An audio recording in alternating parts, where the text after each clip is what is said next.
And breaking news coming in, Congress chief Mallikarjun Kharge has penned a long note on the abrogation of Article 370, criticizing the entire move coming in from the Modi government. Mallikarjun Kharge has said that the BJP's policy on Jammu and Kashmir as well as Ladakh neither respects Kashmiriyat nor upholds Jamhuriyat. The Modi government has claimed that this move will help to fully integrate Jammu and Kashmir, boost economic development of the region and prevent terrorism as well as separatism. However, the reality is starkly different, is what Mallikarjun Kharge has said. He has also added that targeted killings of Kashmiri Pandits have become a norm in the past few years. I'm joined by my colleague Pallavi Ghosh on the broadcast. So Pallavi, that pitch coming in from the Congress chief, something that the Congress party has stuck to when it comes to the abrogation of Article 370. But at the same time, this creates a problem for the Congress party's politics because it does want to expand its base in the Jammu region, and in the Jammu region, people are completely in favor of the abrogation of Article 370 as compared to the Kashmir Valley. So the Congress party time and again gets criticized for having one voice in the valley and another in the Jammu region. Well, if you go by the official Congress reaction to the abrogation of Article 370, well, they have always opposed it, especially in the valley. And as we are heading for elections in the valley and, of course, in Jammu, but specifically talking about the valley, the Congress party, of course, is playing its politics over there. But look at the statement which has come out from Mr. Mallikarjun Kharge, a blow-by-blow account on why he's attacking, and he thinks that this abrogation has not really helped. The entire idea of the revocation of Article 370 was that there would be a Naya Kashmir in which there would be development, where the hold by a few politicians would end. It would be people's power, more industries and more job opportunities coming up, and there would be finally peace in the valley. When Mr. Kharge, in his detailed statement on the social media platform X, has made it very clear that none of these desires and ambitions of the Modi government has been fulfilled. He gives out figures where he shows that the joblessness, for example, unemployment rate is larger than what it was before the abrogation. It stands at 10%. Even the industrial policy which was applied in the valley has not really worked because not many industries are opening. There is more, what is worse is that there is no peace in the valley. He also gives out figures over the last few weeks where there has been an increase in acts of terror. So essentially, what is it that the Congress party is doing? The Congress party on a day like today is questioning the abrogation of Article 370 and the entire idea of Naya Kashmir by the BJP and the Prime Minister. Right, so Mallikarjun Kharge hitting out at the economic policy as well as the security policy within Jammu and Kashmir in the wake of the abrogation of Article 370. But also he misses the point when it comes to the rights given to the Valmiki community, which didn't have many rights in Jammu and Kashmir. At the same time, the rights to the Bakarwals, to the residents at the line of control, as well as the international border, the rights given to the Pahari. So Ishan is also joining us from the broadcast, reporting from Srinagar. So Ishan, these particular rights that have been expanded post the abrogation of Article 370, the BJP rearing multiple vote banks, if you will, within not just the Jammu region, but even the Kashmir Valley. But the Congress party sticking to its guns, saying that it is a black day in Jammu and Kashmir. Aren't they alienating the Dogra heartland away from the traditional Congress support? Well, absolutely right, Ayushman. You are absolutely right. But yes, there are certain decisions and the means that the government has done in the past, particularly after Article 370.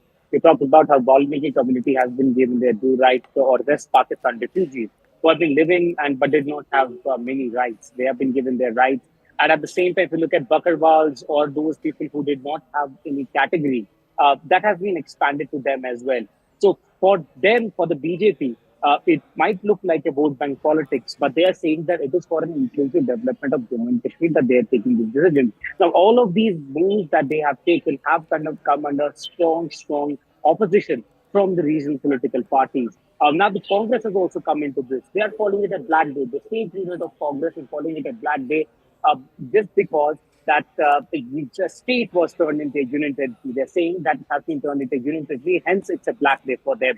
But yes, if you look at the ground, the BJP is stating numbers and figures, saying that the violence numbers have gone down, stone pelting is no longer there, there are no bunk falls, there is 365 days of continuous people opening their shops, kids going to school, and multiple activities taking place, nightlife resuming and other activities taking place. But the opposition is not impressed by this fact. The opposition is stating its gun, saying that the situation when it comes to militancy, which was promised, and Parivarvad that the government had been talking about, that will diminish and they will rise, that hasn't truly happened. Because if you look at the recently held Lok Sabha election, it was a national conference which claims 2 seats. and one independent MP clinch one from Baramulla seat. So the BJP hasn't been, by and large, been able to make an inroad, at least in the Lok Sabha elections. The picture can be different in assembly elections. But yes, they haven't been able to make a big inroad in Kashmir Valley. But in Jammu, definitely the Congress is trying to up its ante, trying to please certain lobby to ensure that they're able to get votes. Because now it seems like the assembly elections are on track. And if the elections happen on time and things go as usual, you'll see such kind of attack and such kind of criticism on the BJP just going up. Today, PDP and National Conference wanted to hold protests, but they haven't been allowed to hold that protest. The police, they're saying that the police came there, they sealed their offices and their leaders have been detained. While the BJP, on the other hand, you will notice in Kashmir are celebrating the distributing sweets. We saw my report there, and they are celebrating and calling it a day when Kashmir was freed from the shackles and then development took place in Kashmir Valley. And they're happy that the dream of Shama Prasad Mukherjee, what they call, was realized and J&K became, entirely associated with the country. So there are layers of politics that is unfolding, and it will unfold much more well. And as the Election Commission will announce elections, and then we will see, what results unfold on ground, and that will reflect a true picture whether people are happy about the application of Article 370, or they're happy about the policies that the BJP has implemented. But for that, we have to wait for some time till the elections take place and see that how does the politics revolve. But by and large, the politics will revolve around the statehood, the article and other things, and asking people that they will get back what has been lost. And one has to see that when does the election process start, and all this politics of which started a new point of politics after 5th of August, this will be a new politics, this will be a new assembly, this will be something new in Kashmir, which one has to keep a keen eye on. Absolutely. The politics is constantly evolving. Ishan, please stay with us. Let's listen into more reactions coming in as Jammu and Kashmir marks 5 years since the abrogation of Article 370. Altaf साहब, आप BJP 370 एब्रिगेशन मना रही है, कितना बड़ा दिन है आज, और बीजेपी का सपना शामक मजाक? देखिए, जश्न का दिन है, खुशी का दिन है। आज के ही दिन 2019 को 370 और 35A का खात्मा किया गया। उस 370 को जो बस्ती की दीवार थी, उस 370 का जो बांटने वाली दीवार को ढह दिया गया था, आज के दिन जनाब नरेंद्र मोदी जी और अमित शाह साहब ने इस 370 का खात्मा किया। और जो हम अखंड भारत का जो सपना देख रहे थे, जो सरदार वल्लभ भाई पटेल ने देखा था, जो डॉक्टर श्यामा प्रसाद मुखर्जी ने देखा था, वो सपना 5 अगस्त 2019 को कंप्लीट हुआ, जब जम्मू कश्मीर का पूरी तरह से विलय भारत में हुआ। क्योंकि 370 कहीं ना कहीं अलगाववाद की भावनाएं उजागर करता था, सेपरेटिज्म की भावनाएं, और 370 रहते हुए मिलिटेंसी पे काबू नहीं पाया जा सकता। आज आप देखिए, 5 सालों में एक पत्थर भी नहीं चली, 5 सालों में एक चिड़िया भी नहीं मरी है। यही चेंज की हम बात करें, क्योंकि 5 सालों से जम्मू कश्मीर में विकास और डेवलपमेंट हो रही है, और पिछले 5 सालों से लगातार न कोई हड़ताल हुई है, न कोई पत्थर चली है। जम्मू कश्मीर में अमन आया है और जम्मू कश्मीर तरक्की की राह पे आगे चल रहा है।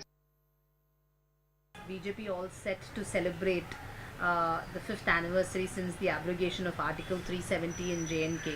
How do you see this? That is itself is unconstitutional. That is what I say.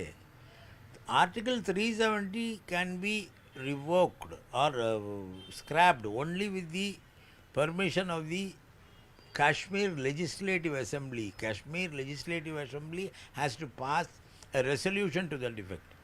When Kashmir Legislative Assembly was not in force, Assembly was dissolved, they had got the opinion of the governor. Governor is not an elected person. They have not got the resolution, and this is unconstitutional and is against the all norms of the constitution. They say that the Prime Minister goes to Parliament, bows against the constitution, touches the constitution and kills it. I think the DMK has forgotten the fact that the Supreme Court upheld the constitutional validity of the abrogation of Article 370, even though they continue to call it an unconstitutional move. The Supreme Court has made its stand very clear. So, Ishan, it seems that certain opposition parties are divorced from what took place within the Supreme Court. But two aspects to talk about the post-abrogation era: security and separatism. Now, we've seen the entire security paradigm shift from the Kashmir Valley to the Rajouri Punch belt, which has become a huge security concern. At the same time, the notion notion of separatism as Jammu and Kashmir heads towards the assembly elections, as the murmurs continue over the assembly elections. The fact that Engineer Rashid was able to become a member of parliament is also a cause for concern for the BJP. Well, absolutely right. You know, many analysts who have been following Kashmir's political landscape for a very long time, including separatism, they believe that Ishan, please Engineer hold that Rashid's thought. We are joined by